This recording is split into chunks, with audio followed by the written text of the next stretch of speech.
watching our webinar, Understanding the Latest Recycler Requirements under the Association of Plastic Recyclers, New PCR 101. My name is Stephanie Flynn, and I'm the Marketing Manager for the Environmental Certification Services and Climate Divisions at SCS Global Services, and I will be your host today. Our speakers today are Youssra Elkhatib, our Program Manager for Circular Materials, and Rita Phillip, the Program Director of the PCR certification at the Association of Plastics Recyclers. And before we begin, I'd like to go over a few housekeeping items. To avoid any background noise, all attendees are muted for the duration of the webinar. Today's webinar is being recorded, and the recording will be emailed in a follow-up after the webinar. If you have any questions, you can go to the questions section in the control panel, and that's located on the upper right-hand side of your webinar console. Just click on that chat icon with the question mark on it, type in your question, and just hit send. And it'll be sent to the panel for review. And you can send in your questions at any time during the webinar, and we'll address it during the Q&A session at the end. And for any questions we didn't get to, we will follow up with you after the event. And for those of you who haven't heard of SCS, I do want to give a little overview of our organization. As an international leader in third-party sustainability certification, consulting, and standards development, we have over 30,000 certifications in 125 countries, over 15,000 clients, over 40 years of sustainability leadership, and auditors in every major market. And we've grown quite a bit over the last 40 years. SCS Global Services is, of course, our certification, verification, and auditing arm of our company. And then we've developed a separate legal entity called SCS Consulting Services, which provides sustainable business solutions, and it's firewalled off from our global services auditing arm. So it's a separate legal entity that can do consulting. And we also have a separate legal entity, which is for standards development called SCS Standards. A couple of years ago, we also introduced the Global Heat Reduction Initiative, which is aimed at slowing heat and global warming with a full climate accounting that looks at all of the contributors to global warming, not just CO2. And on the next slide, we have a list of the wide variety of industries that SCS works with, including apparel and textiles, green building, food safety, water stewardship, just to name a few. And we have auditors and offices all over the world. And now I'm going to hand it over to Youssra to begin the presentation. Youssra? Thank you, Stephanie. So the webinar today is an introduction to the dual certification program for the SCS standard for recycled content certification and the APR PCR 101 requirements.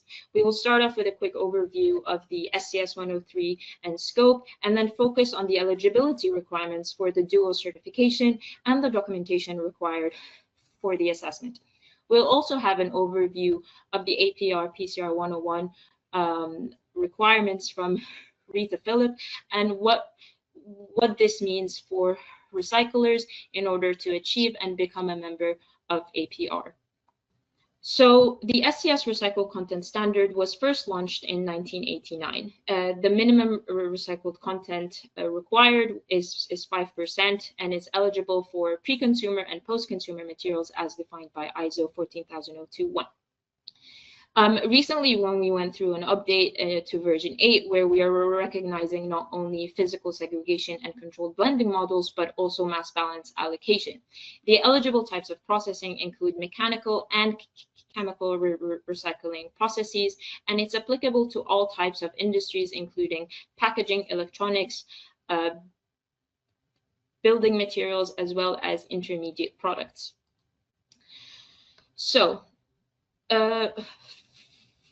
for the dual certification and who is it for? The Recycled Content Standard is a single attribute certification that is ideal for product manufacturers looking to have a material to product level claim to demonstrate the total percentage of the recycled content used in materials and products. Whilst the APR PCR also includes the recycled content calculation, it includes criteria related to environmental compliance, which will be discussed further on in the webinar. The APR PCR 101 helps meet the legislative requirements, builds confidence with customers, and promotes trust across the supply chain and stabilizes the PCR market. The program combines both the APR PCR 101 as well as the SCS Recycled Content certification for a third-party assessment for a full chain of custody for plastic recyclers. So who is eligible to apply for the dual certification? As aforementioned, the certification is only applicable to plastic recyclers. The final certification is for plastic resin, pellets, and flakes only. It should have at least 90% recycled content, and only post-consumer materials is accepted as part of the as defined by ISO 14001. It's only applicable to chain of custody models such as physical segregation and controlled blending only, and the data review period and the production data that should be available should be at least 3 months, but we'll go into that a little bit later. It's applicable to both multi-site and individual site certifications, and the types of plastics are grouped based on polymers such as HDPE, PET, PP, and so on. So what does that mean in terms of how to get certified and maintenance of your certification? The dual certification starts as an initial audit where at least 12 months of production data is available, and will undergo an annual renewal based on the SCS Recycled Content certification requirements, and every 3 years it will undergo a recertification audit where all the requirements from the initial audit will be required. However, if you only have 3 months of production data available, or less than 12 months, you'll undergo an initial audit, and then the recycler will have to undergo an initial audit again after the first year of certification. The SCS 103 standard in Section 6 outlines the requirements for the management system and documentation for the chain of custody and the traceability procedures. And this is the same also for the APR PCR 101. While Section 7 outlines the recycled content calculation and the production data requirements for physical segregation and controlled blending. So what does this look like in terms of the documentation that is required? So as mentioned, we'll need to see a full 12 months of data submitted, a bill of materials that outlines the percentage of recycled material in the final product, total production during the review period, a record of all the purchasing and inventory during that same period, supplier approval procedures, material supplier confirmation. It is required to have an on-site audit during the initial assessment for all sites in scope, as well as the shipment and sale records of the recycled material. And finally, a complete mechanical recycling material input-output reconciliation to verify the recycled content. What the on-site audit includes, and what the aim of it is to verify and inspect the location or the facility for its conformance to the standard, which includes post-consumer materials receiving area, the recycling operation processes, any byproduct and waste, how that is handled on site, finished recycler output, what are the storage conditions, and a walkthrough of the recycling process and a traceability check, as well as if there are any scales on site, where are the calibration verifications and review of that documentation. And now I'll pass it over to Rita for the APR overview and requirements. All right, thank you, Youssra. So I'm just going to give a little bit more of a high overview of the program. I know we're going to talk a little bit, but there's so much detail that we don't want to get too into the weeds with it. But first of all, who is APR? As most of you know us, we're an international nonprofit And we are the only North American organization that we focus strictly on improving recycling for plastics. And we have been we've been doing this, providing technical expertise for 30 years. We've, our first goal was, our first focus has been the reclaimers, but as laws are coming out and there's so much more to it, we're certainly expanding our kind of who we interact with and our membership and everything. So our mission is simple. It's to recycle more plastics to reduce waste. And, we put that into 4 buckets. First is expanding access. We have groups that work with policymakers, NGOs, and other trade or associations. And, we're trying to help establish sound policy, just to ensure that all households and businesses have convenient access, because that's where it all starts at, is access to recycling. Clear directions. We work with, the how to recycle, definitions of recyclability, what's recyclable, and motivation to recycle, use plastics and packaging. We work to help organizations or companies when they're developing to optimize their design. We have a group that does design guidance and design recognition, as some of you may know, and some of you may have our recognition, but it's really to make sure that the design, the plastic packaging and products are compatible with recycling system, and to optimize the quality and content of, or quality of the recycled content. And then, of course, obviously, we want to strengthen demand. We sit on a lot of committees and we work with many groups to facilitate and advocate for the use of PCR.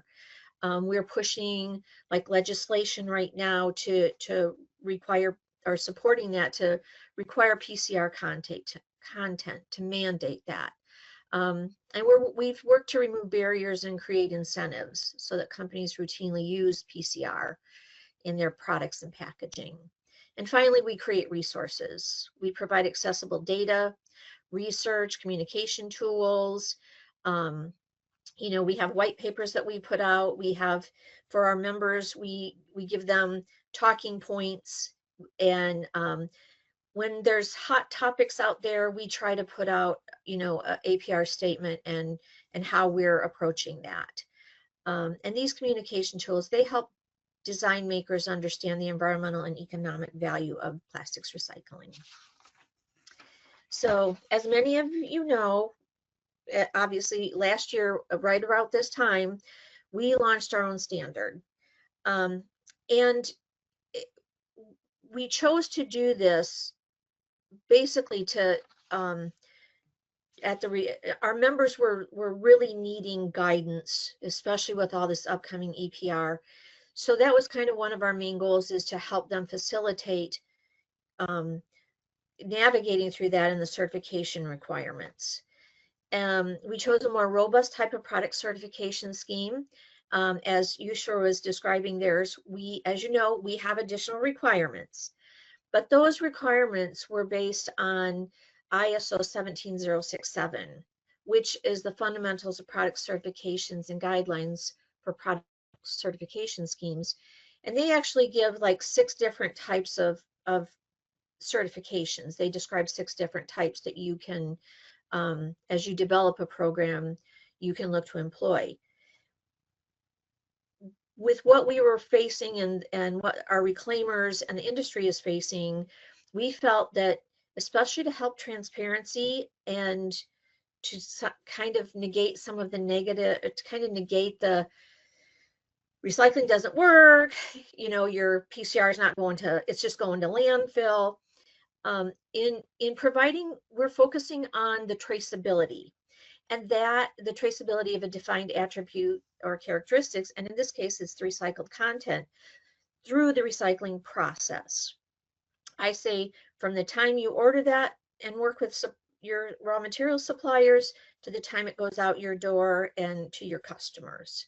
That is what the whole process focuses on. So subsequently, the auditors need to look at an organization's production, but they also need to look at the process support systems. And that, when you are looking at that whole system, it's demonstrating your processes are consistent and reproducible, and it demonstrates an understanding of and commitment to consistently meeting and executing the requirements of the standard, which also kind of explains why we set up the auditing schedule like we did, where yes, it's a 3-year certificate, but we're still going to talk to you every year, or our auditors are. So the other thing, the next thing is we added core requirements. And those core requirements, we get a lot of pushback on that. When they say, well, no, local, national, and international regulations, that could be anything. Really, what we want to know is, are you operating legally? And as most of us know, in most of North America, you don't get to operate if you're not in compliance with your environmental, particularly. And so we also added commitments to social health and safety requirements. Now, we gave a very broad scope of, in the spirit of the principles of the ILO, the International Labor Organization. And those are, again, pretty standard, basic. If you are operating with a safety and health system, or a safety and health management system, you're already there. This is not anything new. It's not anything above and beyond. We're not asking you to give us your accident and injury rate. It's, what do you have in place? Tell us that. Are you protecting your workers? Are you doing HAZCOM? Are you doing all those things that, for most of us that work with OSHA, no. And for those 2 points there, the first one, adhering to local, national, and international regulations and demonstrating yourself in safety, health, and environmental. If you are operating, if you have ISO 9001, if you have ISO, or you're certified to ISO 14,000, your environmental management systems, you've got this. These requirements are nothing more than looking at, again, your supporting systems, and those are already certified. So the auditors are not going to reinvent the wheel and do another audit. And finally, we added roles and responsibilities of personnel involved in the waste, and some management system requirements, or some management requirements. And this is to demonstrate that your organization, your people, you have trained them, they're familiar, they know that they're certified, they can speak to it, and just even understanding why you have the certification and the benefits of it. So so with that, some of the additional documentation requirements, excuse me,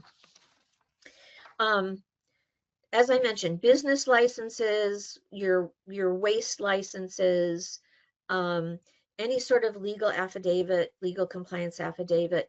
And again, we're not looking for you to we're not going through an audit. Just show us your environmental operating permits, your any like OSHA permits and things like that. So and then the facility safe disposal of recycling and operations waste byproduct handling. This really addresses some of the environmental concerns that have been out there. And again, we're just checking to make sure.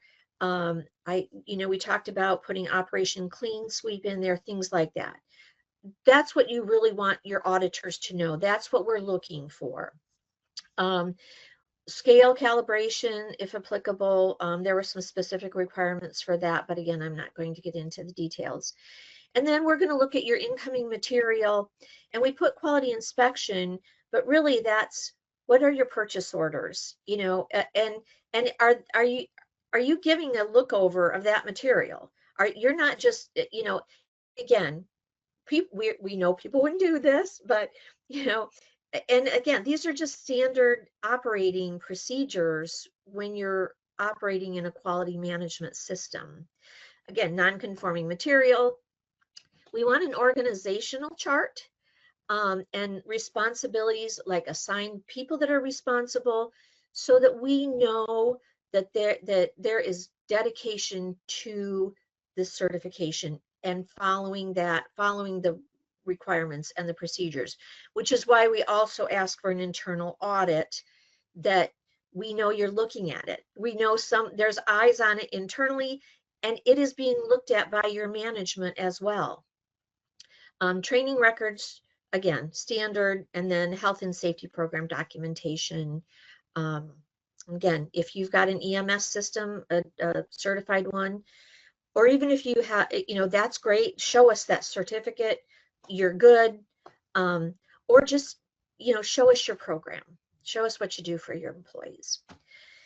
So that's kind of the additional requirements in a nutshell. Like I said, we could spend a whole hour talking specifically about these, but that's not, we're not going to get into that level of detail. So with that, I'm going to turn it back over to Youssra.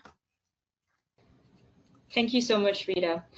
So we wanted to also focus on what would be the benefits after achieving that dual certification with SCS Recycled Content and SCS Recycled Content and the APR post-consumer. You will get a full set of a logo packet that you can use both on product and off product. For the SCS Recycled Content, you're able to put this on product as well as off, while for APR post-consumer, it can only be used off product at the moment, but later on, APR has discussed that it will be available for on product as well. So what does it look like if you want to get started? So we start off with the application submission to understand how many sites are included in the scope, what types of processes on a high level. We start with signing a quote and a contract. Your auditor would send you a data request form that addresses all the requirements both in SCS 103 as well as the APR 101. A desk audit is completed, as well as the mass balance calculations or the material input output reconciliation to verify your recycled content, and the on-site audit is performed. You'll get a full audit report and recommendation on claim and findings, and finally a certification decision will be issued. So when you're issued a certification decision, it will hold both the logo for the SCS Recycled Content as well as the APR PCR-101, and you can use that certificate and become a member for APR PCR. If you're not already a member, you're renewing your membership. If you're already a member, you're renewing your membership, and if you're not already a member, you can become a member with APR. So what are the benefits of the certification? So the SCS, achieving the certification under the standards builds your business value and enables you to validate the accuracy of the percentage of recycled content claimed in the marketplace. It supports your transparency in material and product claims to increase your consumer confidence and purchases of products within the recycled content. Purchases of products with recycled content. It reduces the reliance of virgin materials and promotes recycled materials to be used in products, and as well as it supports the reducing the waste to landfill. And with that, we're ending the presentation for the webinar, and I'll give it over for Stephanie if anybody has any questions. So I'm going to step in here, Youssra. I'm just going to add one other benefit for customers of the dual certification, mainly because I sat in your shoes for a decade with offering certifications to our customers, the certifications that we had. And I spent a lot of my time in the paper industry.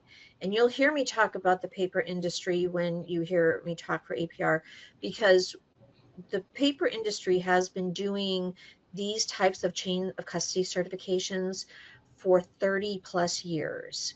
So they, we're kind of looking at the mistakes they've made, the problems that they've had. And really, one of the biggest things that you'll notice if you work in that space is that a lot of companies, your converters and especially the mills, there's 3 main certifications in the paper industry: FSC, SFI, and PEFC, and almost everybody has multiple certifications.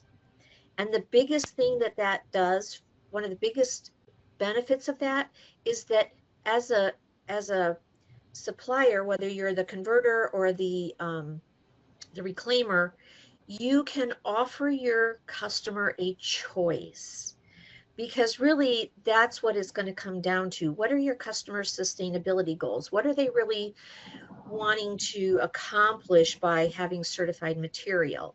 So by looking at, like this, in this instance, you have 2 certifications, you can offer them one or both at the same, they can claim they have certification to 2 standards. So it really opens up doors for you when you are able to offer a client choices.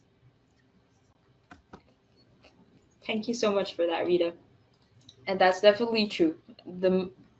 You're not just demonstrating compliance with the SCS Recycled Content Standard, but as well as being a member of the APR, Association of Plastic Recyclers. Stephanie? Yeah, thank you, Youssra and Rita. So it looks like we're going to get into the questions portion here. I see a question. I have some suppliers reaching out for resin sales. When asked if their product is PIR or PCR, they claim their feedstock comes from post-commercial waste. How is this getting categorized?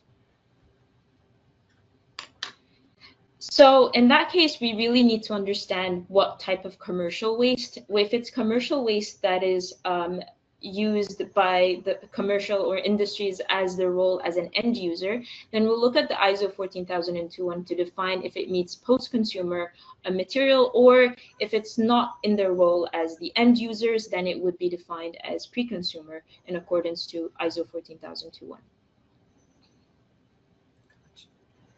Thanks, Youssra. Looks like we have a few other questions here. Do we really need 2 certifications? So I'll take that one, and I think I kind of actually already answered that question. Mm-hmm. Is it really is beneficial, and as we move forward with all these EPR regulations that are coming out, I think what you're going to find is that, again, it's going to be beneficial if you have the 2, because it covers a lot of ground with these EPR when when you've got your recycled content with SCS, and then APR covers a lot of the rest of it. So, there's that is a big benefit. And again, down the road, I think, especially when as these EPR laws become more and more states are adopting them, and like I said, our organization, I don't know if SCS gets really involved with this, but our organization does. What you're going to find is that you may not need, by having the 2, because the EPR laws are not all the same, you are not going to have to get you shouldn't have to get another certification, say when Colorado rolls their stuff out, or, again, you should be covered, or mostly covered, by having the choice of which one applies to what they're asking for. So, yeah, again, and I think once you start looking at what are your customers asking for, what are the laws coming up, it becomes very clear that multiple certifications is better than having just a single one. And just to add to you, Rita, it's both SCS Recycled Content and the APR PCR-101, they are recognized globally. So it's not just applied for North American recyclers, but all around the world. And the output, like we mentioned, of the certification is you're getting to use both logos you're getting to use both certification and standards names, as you're not meeting just one but two standards in relation to recycled content and your maintenance of the recycled material and your commitment to the environment and compliance. Wonderful. We have an additional question here. What if, as a recycler, I have been in the industry for many years, but have not implemented certain traceability procedures required in the standard? So I can take this one as well. So the standard requires that we review a data of 3 months or 12 months where you're able to represent your traceability and your production data. If you haven't been doing that earlier, we recommend that you start, and we can only apply to certification once you have established that traceability procedure to meet the standard requirements. And in that case, we'll look at you at the 3 months of production data that you do have available, and you'll need to undergo the after your first year, you'll need to undergo an initial audit again to review the full 12 months of production. Wonderful. Thank you, Youssra. I just saw another question coming in. I see many brands, for example, someone making stretch film, market their film has 30% recycled content. When you double click on their product, you will see the recycled content is PIR. Are you doing anything to combat this? So recycled content can be under like the SCS Global Services Standard. It can be both post-consumer and pre-consumer recycled, if it meets the definition of ISO 14001. If they're including 30% of pre-consumer or post-consumer, that is already a commitment for them for using recycled materials and reprocessing pre-consumer material. However, when we're talking about the dual certification, we're only focused on the post-consumer material classification, and only for plastic recyclers producing pellets, flakes, and resins, and they have to have over 90% recycled content. All right, and we have another question coming in. Are you integrating a digital passport system to the virgin material and or into the recycled plastic materials to assess the LCA of any of the PP, PET, HDPE, LDPE materials before going into the landfill? Actually, SCS Global Services is developing something like that, but that's part of the a different program that we have. It's called Zero Waste, and I'm happy we can follow up on that later on with whoever asked the question with more details about that program and that digital system available. And I'm going to add here that I think the digital passport system you're talking about is like a tracker.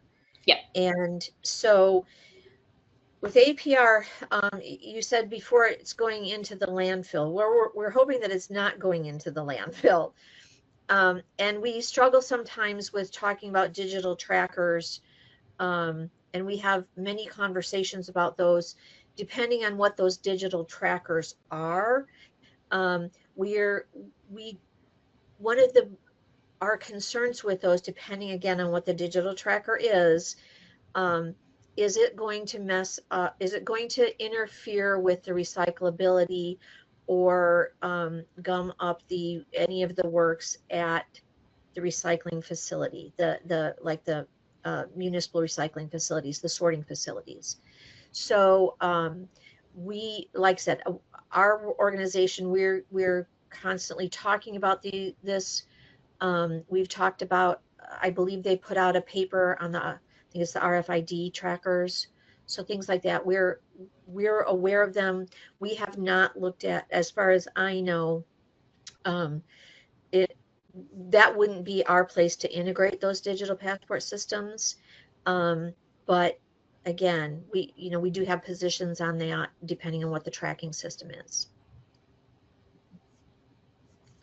Great, thank you, Rita. Here we have another question. How long would it take if there is more than one site in the scope? So typically it would take for one site and one intermediate product, one recycler product output, it would take around 8 to 10 weeks, and that includes the time that it takes for the to collect the information. However, when there's more than one site, the auditor will be providing an audit timeline, which would demonstrate how long it would take throughout. It depends on how many sites, the more that's added, but the auditor will be communicating that with you when you start the assessment. Great, thanks, Youssra. We have another question.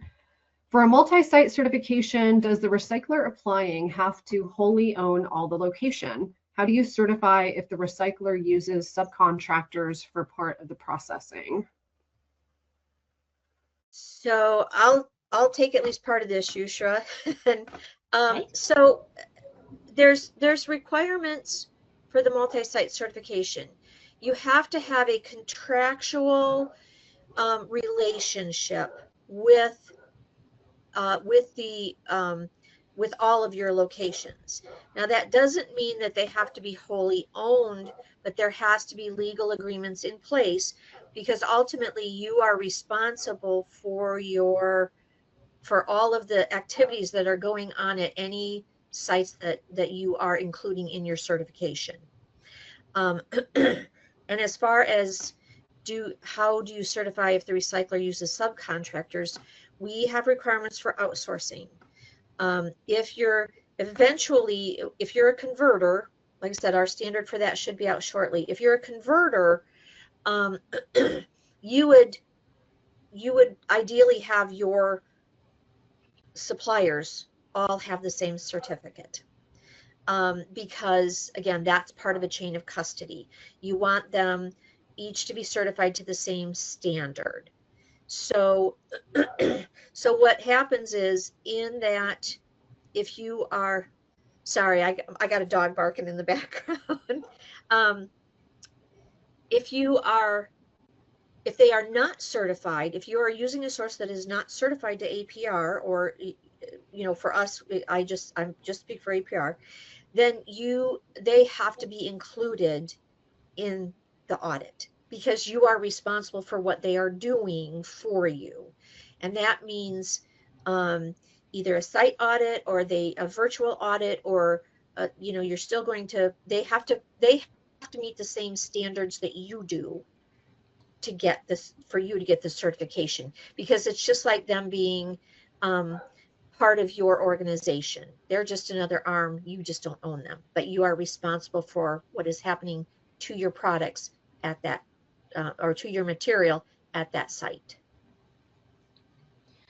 Yeah, and that would be the same for that is for the dual certification. Just to summarize, Rita, what you said, you have to show legal ownership of the material with the contractor, and the contractor can either already hold an APR certification. In that case, we'll need to review their APR certification and membership.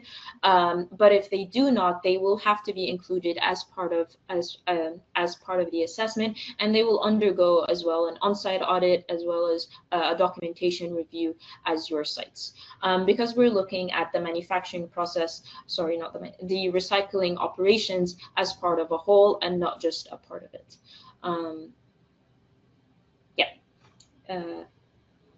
All right, great. Thanks, Youssra. We got another question here.